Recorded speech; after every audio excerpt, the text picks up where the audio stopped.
je m'appelle Emma Camus et je suis étudiante en PEC à Chambéry. Donc PEC, c'est packaging, emballage et conditionnement. Et bonjour, moi je m'appelle Camille et je suis aussi en BUT packaging. On est toutes les deux en deuxième année. La formation, donc nous, notre objectif, c'est d'apprendre à concevoir des emballages. La formation, je trouve qu'elle a deux aspects. Elle a un aspect vraiment conception qui va être plus créatif. Et après, elle a un aspect plus industrialisation où là, on va étudier les matériaux, étudier les contraintes techniques et les techniques d'industrialisation après. Parce que quand on va créer un emballage, c'est bien qu'il soit joli, mais il faut aussi penser au fait qu'il va être industrialisé et il y a des contraintes pour ça. Le but, c'est de créer donc des emballages qui répondent à un cahier des charges qui nous est donné par le client. C'est très très simple et je trouve que c'est bien de l'expliquer comme ça.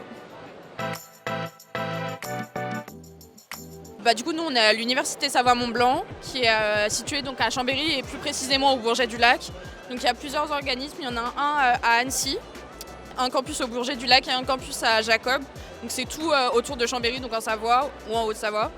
Et donc nous, notre formation, c'est un BUT, donc un BUT, une formation en 3 ans qui nous donne l'équivalent d'un diplôme de licence.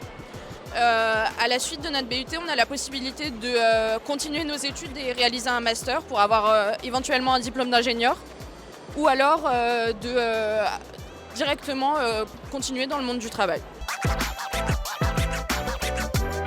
J'ai fait un bac général avec option anglais monde contemporain et sciences de l'ingénieur. Et moi aussi, j'ai fait un bac général avec l'option physique-chimie et mathématiques.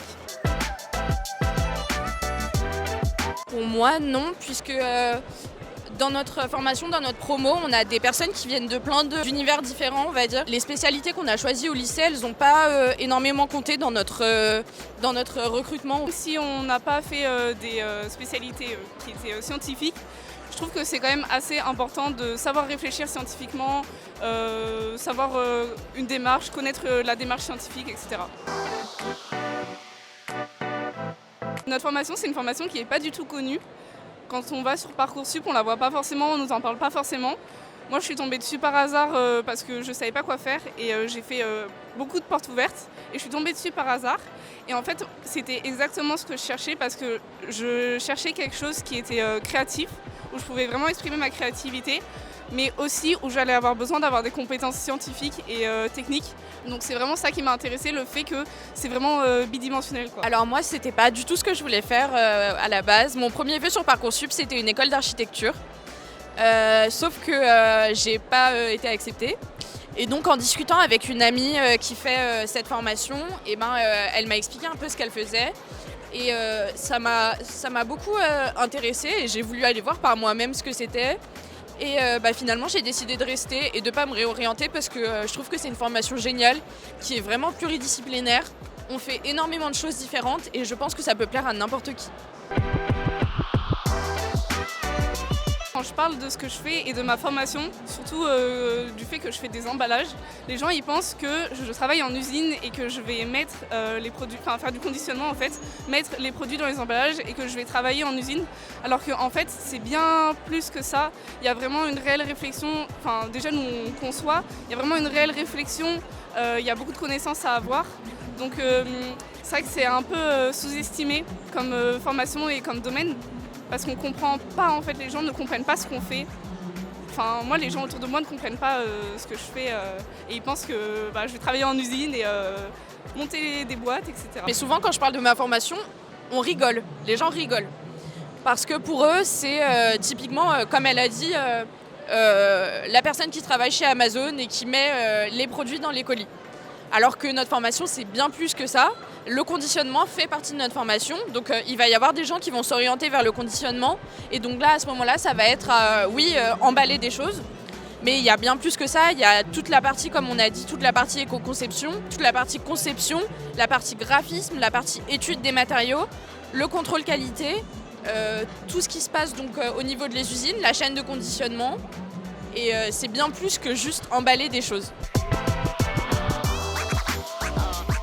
On a beaucoup de cours qui nous sensibilisent à l'éco-responsabilité, à l'éco-conception. Et donc c'est une formation qui est très basée sur l'avenir de notre monde Et donc aussi sur les problèmes environnementaux qu'on rencontre donc dans le monde de l'emballage avec par exemple le tri qui est de plus en plus fait partout dans le monde, on va dire. Moi, je trouve aussi ce qui est intéressant dans notre formation, c'est que pendant les TP, on va étudier les propriétés des matériaux et après, on va comprendre comment ces propriétés sont utilisées dans le recyclage lorsque les matériaux vont être recyclés. Et du coup, on comprend vraiment, quand on va concevoir un emballage, ce qu'on va devoir utiliser comme propriété pour qu'ensuite, il soit plus facilement recyclable. Oui, franchement, parce que je pense que c'est ce vers quoi se tourne l'industrie aujourd'hui. Donc c'est là où nous, on va avoir du travail. Si c'est aussi pour repenser des emballages qui sont déjà faits pour qu'ils soient plus éco-conçus, ou même quand on fait un emballage directement, de réfléchir à ça, c'est hyper important en fait quand on va créer un emballage, parce que en plus, les emballages, c'est quand même une source de déchets très grande, quoi. Moi, je trouve qu'on nous sensibilise très très vite au début de cette formation à avoir une conscience écologique, à nous dire qu'il fallait correctement faire le tri, surtout au sein de l'IUT, on nous l'a répété plein de fois, parce qu'il y a des gens pour qui ça rentre toujours pas, mais qu'il est super important de faire le tri chez soi, parce que c'est comme ça que ça commence en fait. Et nous, donc quand on aura fini nos études, les industriels, on va donc réfléchir à changer le problème à la source. Mais si chacun s'y met à son échelle, on peut faire quelque chose de très grand. L'année dernière, on a réalisé un projet donc en collaboration avec un professionnel. Donc le but, c'était de créer un jeu de société pour faciliter l'inclusion des personnes en situation de handicap dans le monde professionnel. Et donc c'était un projet qu'on a réalisé de toutes pièces. Donc on avait un cahier des charges qui nous avait été fourni par le client. Et nous, notre but, c'était de réaliser donc le jeu de société. Donc l'idée du jeu de société était déjà faite, mais nous, on a dû réaliser donc les cartes, tout le graphisme donc sur la boîte du jeu, essayer de trouver quelque chose d'original. À la fin, on a tous présenté notre projet et le client devait choisir donc celui qu'il préférait, et c'est celui qui allait être commercialisé. Nous, c'était une contrainte qu'on avait, c'était qu'on devait être 100% en papier-carton. Donc déjà, le choix des matériaux était quand même assez éco-responsable. On nous apprend toujours à réfléchir avec les 3 R, donc réduire, recycler et réutiliser ou réemployer. On devait réfléchir à ne pas utiliser trop de carton sans rien, pas faire de suremballage, pas faire un étui pour faire un étui, etc. Dans toutes les entreprises qui font donc des emballages, il y a une possibilité de travail, soit dans l'industrie, soit dans l'agroalimentaire, dans le domaine de la santé aussi, ou plus généralement dans les entreprises qui sont spécialisées, donc soit dans la création de papier-carton, soit donc pas forcément papier-carton parce qu'on travaille aussi sur d'autres matériaux, mais donc par exemple la fabrication de films polymères. Il y a beaucoup de possibilités pour nous. On peut débloquer un poste de technicien packaging en bureau d'études. Vu que c'est une formation donc licence, on aura un diplôme de technicien. Et après, à la suite, si jamais on décide de faire un master, on peut, donc, comme je l'ai dit tout à l'heure, avoir un diplôme d'ingénieur et dans ce cas-là, faire ingénieur packaging. Mais après, il y a tellement de voies différentes à emprunter donc, dans le packaging que c'est un peu difficile de vraiment se donner un diplôme à atteindre dans ce métier-là. C'est vrai qu'en packaging, on a je ne sais pas si c'est une chance, mais je pense que oui, c'est une force, on va dire. C'est qu'on est vraiment une formation 50-50, mais plus généralement, donc dans les BUT, pas forcément le nôtre, mais d'autres BUT comme le BUT par exemple Sciences et Génie des matériaux, il y a une part extrêmement faible de femmes, donc des fois 2 femmes par promo. Et donc moi je trouve que chacun a sa place où il veut être, parce que chacun peut faire ce qu'il veut. Et je vois pas pourquoi on devrait gentrifier certains métiers, parce que l'important c'est pas le sexe de la personne qui va faire ce métier, mais c'est plutôt ce qu'il va faire en faisant ce métier. C'est vrai que la semaine dernière, j'ai participé à un regroupement des personnes qui travaillaient dans l'emballage. Dans les étudiants, c'était 50-50, mais dans les professionnels, il y avait vraiment 90% d'hommes.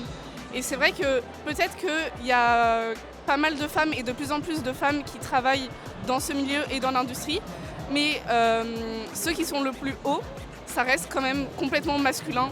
Et ceux qui vont vraiment faire carrière, on va dire, bah, moi je vois beaucoup plus d'hommes que de femmes. Je pense que, en tout cas, j'espère que dans le futur, on va trouver une solution pour réduire au maximum nos déchets. Parce que c'est très important. C'est déjà ce qu'on commence à faire maintenant, mais on n'a pas énormément de temps. Et donc il faut au plus vite trouver des solutions qui vont provoquer des changements de notre façon de vivre au quotidien, on va dire. Et donc j'espère vraiment qu'on va pouvoir trouver des solutions pour réduire tous nos déchets et que ça devienne plus un problème principal sur Terre. Cette industrie, c'est une industrie qui va être contrainte en fait d'évoluer.